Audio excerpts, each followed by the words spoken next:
I grew up in the southern Adirondacks, and I got introduced to the Adirondacks when I grew up close enough to Lake George. That was my first introduction, and I thought Adirondacks was mainly a place to go to the beach. With time, and particularly through summer camp experiences, I started hiking in the Adirondacks. Back in the 1980s, I started doing some writing, and I wanted to write for an audience that would go to the places I wrote about. I didn't want to write mainly about exotic places that were out of people's reach, either economically or because of time constraints. So I started with the Chronicle in Glens Falls in 1982, and then with the Plattsburgh Press Republican in 1988 to do I called it a day away.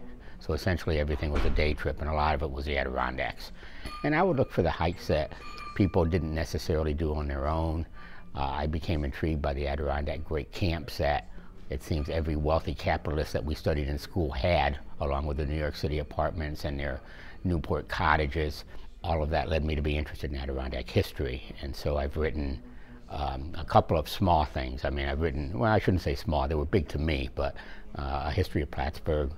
Most recently, last summer, for Clinton Community College outside of Plattsburgh, I wrote a history of the Hotel Champlain, which is the nucleus of Clinton Community College.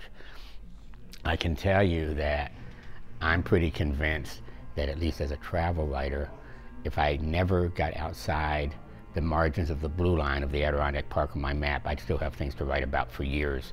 In many places that I'd like to go back again and again, but there's still discoveries to be made. I kind of like linking hikes and stories to historical events to kind of give a perspective on how other people looked at this region once upon a time.